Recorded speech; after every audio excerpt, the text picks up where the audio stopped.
Have you ever dreamed of becoming a doctor, but maybe that dream never felt possible? Maybe you didn't get the grades to get into medical school. Maybe there were financial, rural or cross-border barriers. Or maybe due to the popularity of the course and the very limited number of spaces, you simply just didn't get in. Medicine is of course a very competitive field to get into. And a few years ago, with Queen's University being the only place you were able to study medicine in Northern Ireland, that made things a lot harder. But back in 2021, Ulster University opened its graduate entry medical school and had its first cohort of doctors graduating this year. The course opened in Ulster University's McGee campus, situated in Derry, to try and address the shortage of doctors in Northern Ireland, particularly in the Northwest. So whether it's always been your dream to study medicine or whether you've decided to have a change in career, studying medicine at Ulster could be the way to go.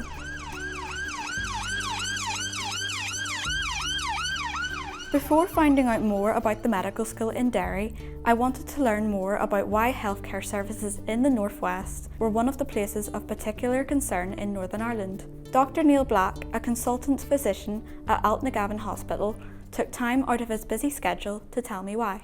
All services feel beleaguered and tired and feel like we've got issues both recruitment, retention and our ability to have right capacity to deliver services. Waiting lists are getting ever longer in some particular specialities. Of course, this very day we have 64 patients in the emergency department waiting for beds for admission.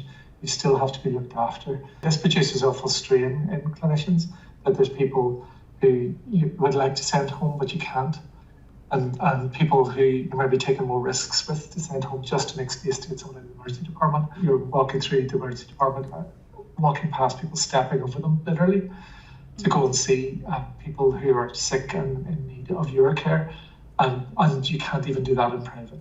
Some people on IVs when they're sitting in corridors. Do you know how Altnagelvin compares to other hospitals in Northern Ireland in terms of resources and capacity? We have to be more self-sufficient. Ambulance diverts really don't work well for us, whereas when you look at Northern Trust, Belfast Trust, South Eastern Trust, it's easy to divert ambulances between there. My wife's a doctor here as well. We had to make a decision whenever we got jobs that if one of us got a job in Derry and one of us got a job in Belfast, we'd have to be very, very careful about what we chose to do. And I have other colleagues in that exact position who then have chose to stay in Derry for a while and then go back to Belfast. But also in terms of trainees and allocation of trainees, the training agency gave free rein to trainees where they could choose to be. And naturally they want to stay with where more of their friends are, and perhaps where they might have a flat and so on. And that becomes very difficult because we were automatically shortchanged. Historically, we've also had less trainees in the Northwest and in Skillen. So we've had to do really extreme work to try and make up for what is a geographical disparity. The University of Ulster itself, were the first graduates coming out this year, and we know a significant proportion of those are staying within our trust, which is always what we'd hoped for. And someday, maybe someone will end up working here longer term. This is a great place to work. I mean, myself and my wife moved here in 2009. We love working here. We still haven't psychologically adjusted to being, we're so close to the North Coast and so close to Donegal, all the beaches in it. It's so much easier for us to get to some really lovely places. And we have passed, there's hardly a summer has passed where we haven't picked the kids up after work and we've gone to a beach. Could we have done that where we were living? We love it here. And the pressures and traffic and so on are less. Most of what we need is here. So, we need more doctors in the Northwest, which is exactly, as Dr Black said, what Ulster University's School of Medicine is trying to do.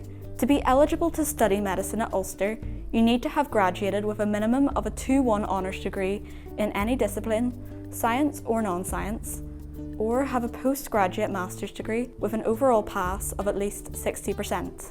The reason applicants from non-science backgrounds are also eligible to apply is because they bring unique and important skills and experience to their studies and their eventual care of patients. To find out more about the course, I spoke to Sorcha Hill, one of Ulster's medical students, and Dr Athena de Reyes-Acosta, an anatomy demonstrator and problem-based learning tutor. I did have interest in studying medicine when I was in secondary school. And unfortunately, like lots of the people who ended up on my course currently, it just didn't work out, and things like chemistry, even getting the experience to get into the hospitals and experience work life in medicine was difficult. So I parked it for a few years, studied something totally different and worked for a number of years, but the whole time I had thoughts about going back to study. My previous degree was French and Irish from Queen's University Belfast, which I absolutely loved. I had an amazing time. I got the chance to spend a year living in France and working in Dublin afterwards.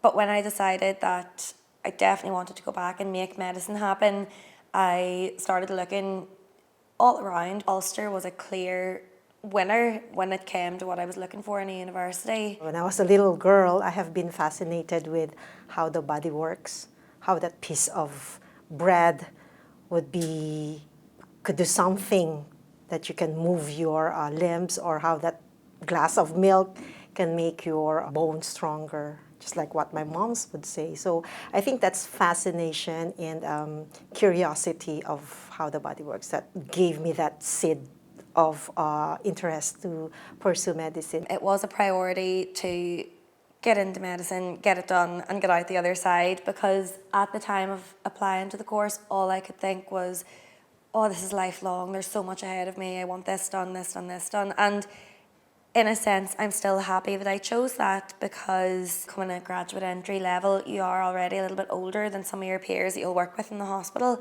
which isn't an issue at all. There's a range of ages in the hospital, but it just might be something that slots better into that stage of your life with the 4 years. The other thing is, with it being 4 years and something to consider, and to be non-biased and honest about it, it is an intense course. Within the first maybe 6 to 8 weeks of first year, we were in general practices around the area, meeting with real doctors, real patients, the other staff members in the practice, and getting that exposure early on. You have to come out at graduation with the same level of experience as your peers that studied for 5 or 6 years. So that time is made up by shorter holiday terms, longer semesters of study. You really do become close to your classmates, and you have experiences with them, and indeed with other medical students or nursing students or other healthcare staff in the hospital. That becomes different to the experiences you have outside of the course. You have to bond at sort of a deeper level than just somebody you went to university with, because some of the things that you see on placement or you see in the hospitals can be quite challenging and can be difficult to process. Breaking bad news to patients and relatives is the most challenging for me, because it entails a lot of emotions. One of the most memorable patients I have is, I think it was 17 years ago, a 4-year-old girl who came with the parents who is bleeding from the nose, from the mouth, and apparently that time bleeding, internal bleeding also. It was a case of a dengue shock syndrome. It's a tropical disease that you can get from a mosquito bite. And that time it was really stage 4 dengue shock syndrome, and the child was already dying, and the parents was like almost kneeling and asking me to do the best that I could to save their child. And what makes it memorable is that the child now is a 22-year-old adult who just sent me a photo of her graduation picture. So that makes it very memorable, because the time when I was treating her, I had to squeeze all the knowledge and skills that I have gotten from medical school and medical training that I have had, just to make sure that she will be alive and the parents can see her graduate in college. And now she is. So I think that's the one that I cannot forget as when I was in clinicals. Settling yourself with the idea that this is what you're doing for the next number of years, this is what you've wanted to do, waking up each day and making that conscious decision, is there anything else I'd like to do with my life? Is there anything, maybe a bit more straightforward or a bit less hassle than this? And when you can get up every day and say to yourself, no, this is still what I want to do. It makes it that bit easier to keep going.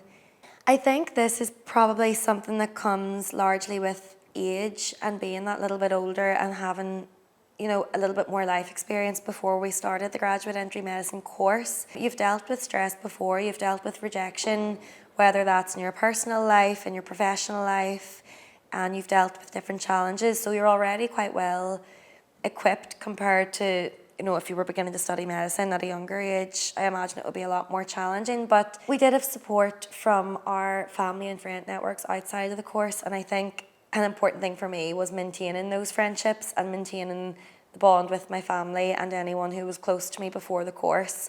And I can't not mention throwing yourself into life up in the campus as well in McGee and Derry.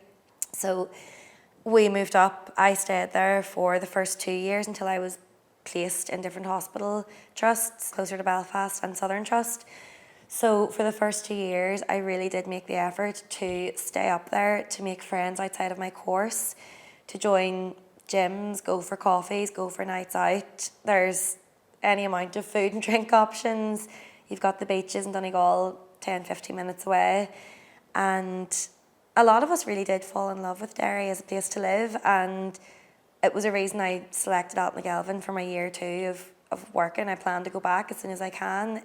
You know, embrace the course, embrace the people on the course, embrace the opportunities you'll have, but allow it to become just a part of your bigger picture and a part of your life. I always thought that I would just have this as my course and my job, and not so much of a lifestyle, but it is something that happens over time, and I mean that in a positive way, that you lean on the people that have helped you get through the course. The tricky part of the year was sitting in the library, doing your work, being quite isolated, but fortunately for the most part you're around people all the time, and if you can let that be something that builds you up and sort of powers you to push through rather than something that tires you out, I think you can get a lot more from it. It was one of the first ever lectures we had actually, and I think it was Professor Dubras put up like a diagram on the board where it was like things you know that you know, things you don't know that you know, and the different sort of areas of knowledge that you can have. And as you go through the course, it does become a case of you're so aware of not knowing what you don't know, and just being comfortable in that and accepting that, okay, I've done this 4 years, I've achieved this. It doesn't mean that it ends here. It's lifelong learning, and being accepting of that and open-minded and willing to come in and improve yourself a little bit more every day, and also to share your own knowledge with the people around you and the people coming up behind you, I think is a massive part of medicine that I hadn't realised. I was quite fortunate, and the foundation programme worked out well for me in that I got my first choice of jobs for the next 2 years. So I'll be heading to the Royal in Belfast for my F1 year with a mix of surgical and medical jobs, as F1 generally is.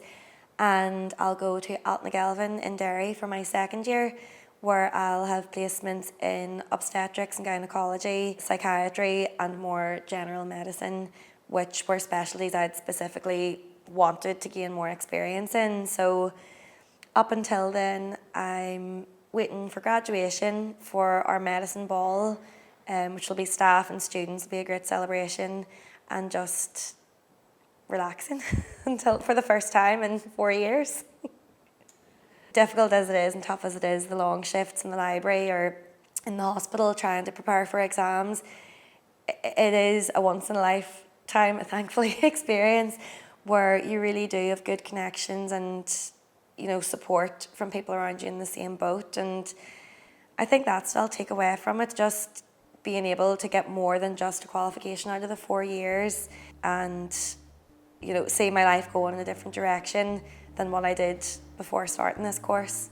The batch that will be graduating this year, you are our first class, our first batch, and our first pride. So we are always proud of them, of what they have become and what they will become of in the future.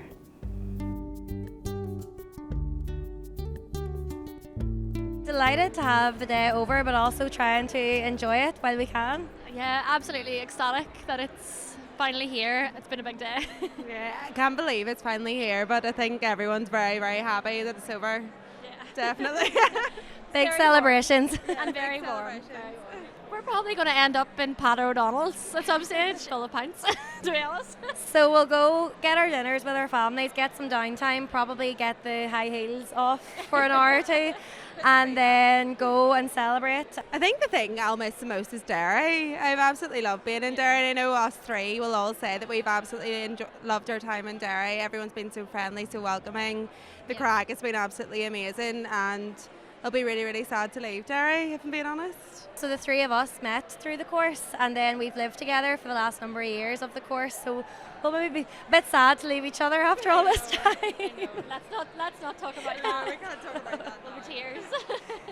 I would say don't be so in your head. Enjoy it. Enjoy it. Enjoy the whole thing. Enjoy the relationships and the friendships that you make, and you'll make it to the end. You'll be fine. Yeah, and enjoy it because it does fly in. It doesn't feel like it in the moment, but it does really zoom past you like that, and then you'll be standing here crying. And it's all over.